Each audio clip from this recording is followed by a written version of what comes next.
Hello viewers, welcome to filmi craft. நான் உங்கள் அருண். இந்த எபிசோடில் நம்ம பார்க்க போகிறது ஆரியன். இந்த படத்தை பொறுத்தளவுக்கு படத்துடைய ஆரம்பத்திலேயே ஒரு ஃபெயில்டு ரைட்டரான செல்வராகவன் திடீர்னு ஒரு லைவ் டிவி ஷோவில் கன்னோட உள்ளே வந்து ஒரு தருணத்தில் தன்னைத்தானே சுட்டுக்கிட்டு தற்கொலையும் பண்ணிக்கிறாரு. ஆனால் அவர் இறக்கிறதுக்கு முன்னாடி அடுத்த 5 நாள் டெய்லி ஒருத்தர் கொலை செய்யப்படுவாங்க. அதுவும் அந்த கொலை நடக்கிறதுக்கு 1 மணி நேரத்துக்கு முன்னாடியே யார் கொலை செய்யப்பட போகிறாங்கங்கிற பேரை நான் சொல்லிடுவேன், முடிஞ்சா போலீஸ் அவங்கள காப்பாற்றுங்க பார்க்கலாம் அப்படின்னு சொல்லி ஒரு சவாலையும் விட்டுட்டு தான் அவர் தற்கொலை பண்ணி இறந்து போகிறாப்புல. இந்த கேஸை ஏற்கனவே கொடைக்கானலில் ஒரு சீரியல் கில்லிங் கேஸை சக்ஸஸ்ஃபுல்லாக முடித்த படத்துடைய கதாநாயகன் தான் எடுக்கிறாப்புல. இதுக்கப்புறம் அவரே எதிர்பார்க்காம அடுத்தடுத்து அரங்கேறின சம்பவங்கள் தான் இந்த படத்துடைய மொத்த கதையே. இந்த படத்தை பொறுத்தளவுக்கு ஒரு யூனிக்கான பிளாட் எடுத்துக்கிட்டு அதை ட்விஸ்ட் அண்ட் டேர்ன்ஸோட இன்வெஸ்டிகேட்டிவ் த்ரில்லர் ஃபேன்ஸுக்கெல்லாம் பிடிக்கிற மாதிரி ஒரு படமாக ப்ரெசென்ட் பண்ணணும் அப்படின்னு இந்த படத்துடைய இயக்குனரான பிரவீன் கே முயற்சி பண்ணியிருக்காப்புல. இந்த படத்தில் முக்கியமான கதாபாத்திரங்கள் அப்படிங்கிறது 2 தான். ஒன்று விஷ்ணு விஷால், இன்னொன்று செல்வராகவன். இந்த 2 கதாபாத்திரங்களும் ஓரளவுக்கு நீட்டாக எழுதப்பட்ட கதாபாத்திரங்கள் அப்படின்னு நான் சொல்லுவேன். 2 பேரும் அந்த கதாபாத்திரத்துக்கு என்ன தேவையோ நீட்டாக in terms of performance pull off பண்ணியிருக்காங்க. ஸ்ரதா ஸ்ரீநாத் படத்துடைய 15 நிமிஷம் ஆரம்பத்தில் வரக்கூடிய நபர் தான். அதை அவங்க நீட்டாக பண்ணியிருக்காங்க. மற்றபடி லேட்டர் பாட்டில் சும்மா 1-2 சீனில் லைட்டாக அங்கங்கே முகத்தை காட்டக்கூடிய ஸ்பேஸ் தான் அவங்களுக்கு கிடச்சிருக்கு. அவங்களுக்கே அவ்வளவு தான் அப்படின்னா மானசா சௌத்ரிக்கு சொல்லவே வேண்டாம், அவங்க ஒரு இலவச இணைப்பு தான். அந்தளவுக்கு தான் அவங்களுடைய கதாபாத்திரமும் எழுதப்பட்டிருக்கு இந்த படத்தில்.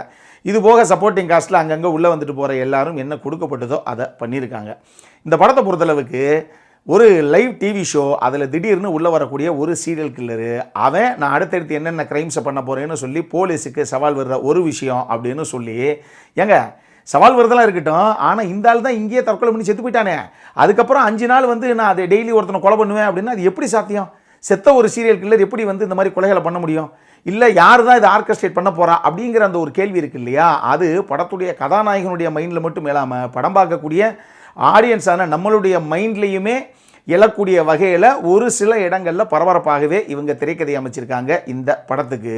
அதுக்கு ஜிப்ரானுடைய பேக்ரவுண்ட் ஸ்கோரிங் ஒரு சில இடங்களில் டெஃபினட்டாக ஒரு சில காட்சிகளை நிச்சயமாக அடுத்த கட்டத்துக்கு பரபரப்புடைய உச்சியில் எடுத்துக்கிட்டு போகத்தான் செய்யுது. But to be very frank, அது ஒரு சில இடங்களில், இன்னும் ஒரு சில இடங்களில் கொஞ்சம் ஓவர் டூ பண்ணிட்டாரோ, கொஞ்சம் இறைச்சலாகத்தான் இருக்குதோ அப்படிங்கிற மாதிரியும் ஒரு சில இடங்களில் எனக்கு ஒரு ஃபீல் வந்துச்சு. அதையும் நான் இங்கே சொல்லிடுறேன்.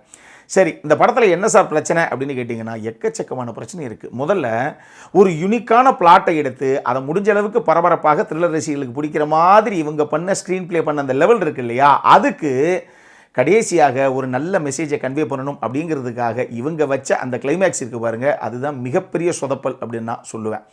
ஏன்னா பொதுவாக வரிசைக்கு இத்தனை பேர் கொலை செய்யப்படுறாங்க அப்படின்னா அந்த கொலை செய்யப்பட்டவர்களுடைய மரணத்தில் ஒரு நியாயம் இருக்கணும்.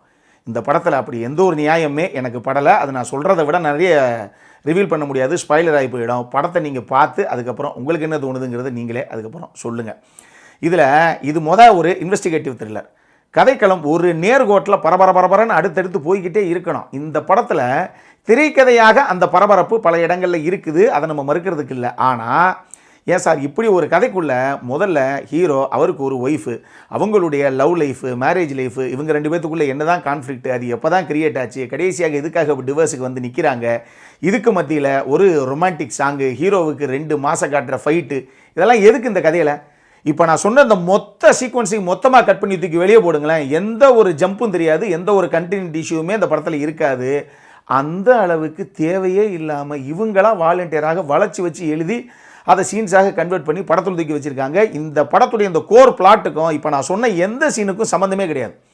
இதை விட மேட்ரு என்ன அப்படின்னா, மானசா சௌத்ரி ஒரு ஃபொரன்சிக் டிபார்ட்மெண்ட்டில் வேலை பார்க்கக்கூடிய ஒரு நபராகத்தான் அவங்களுடைய கதாபாத்திரம் சித்தரிக்கப்பட்டிருக்கு. ஆனால் இந்த கோர் பிளாட்டில் இங்கே நடக்கக்கூடிய இந்த சீரியல் கில்லருடைய கதை, இவர் அடுத்து போலீஸுக்கு விடுக்கிற சவால், இதை ஹீரோ ஃபேஸ் பண்ணி எப்படியாவது அடுத்தடுத்து ஒருத்தரை நம்ம காப்பாற்றணும் அப்படின்னு அவர் இறங்குற முயற்சி அப்படின்னு எதுலையுமே அவருடைய மனைவி கதாபாத்திரம் அவருக்கு ஒத்து வருது ஒத்து வரலைங்கிறதெல்லாம் வேறு. ஆனால் ஒரு ஃபோரன்சிக் டிபார்ட்மெண்ட்டில் வேலை பார்க்கக்கூடிய ஒரு ஆளாக காமிச்சாங்கல்ல, அவங்க எங்கேயாவது ஹெல்ப் பண்ணுறாங்களா அப்படின்னு கேட்டாங்கன்னா அதுவுமே கிடையாது. அப்புறம் எதுக்கு தான் அந்த கதாபாத்திரம் அப்படிங்கிற ஒரு கேள்வி தான் நமக்கு வருது.